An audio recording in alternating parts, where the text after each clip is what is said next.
ils connaîtront le plus profond des flammes de l'enfer. Et pourtant, ils affirmeront appartenir à l'islam. Ce degré ultime de châtiment est réservé à une catégorie particulière, les hypocrites. Qu'est-ce que l'hypocrisie? Elle se divise en deux formes principales. Numéro 1, l'hypocrisie dans la croyance. Celle-ci fait sortir de l'islam. C'est par exemple détester une partie de la loi d'Allah, comme la prière, l'aumône, le jeûne, même si extérieurement on les pratique. Rejeter certains piliers de la foi. Avoir de l'aversion pour la religion, au point de souhaiter la victoire des ennemis de l'islam contre les musulmans.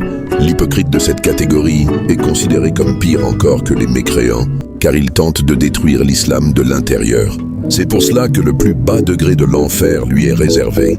Avant de continuer, je vous invite à cliquer ici pour découvrir ma nouvelle vidéo, inspirée d'une histoire vraie et en tirer une belle leçon de vie. Numéro 2. L'hypocrisie dans les actes. Celle-ci ne fait pas sortir de l'islam, mais il faut s'en méfier sérieusement.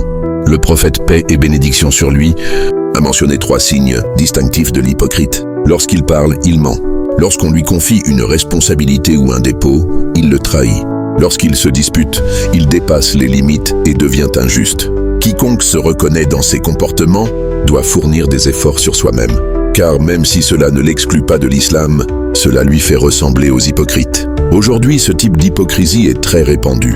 Beaucoup se réclament de l'islam, mais œuvrent en réalité contre lui. Leur danger est grand, car ils renversent les valeurs. Ils interdisent ce qui est bien et encouragent ce qui est blâmable.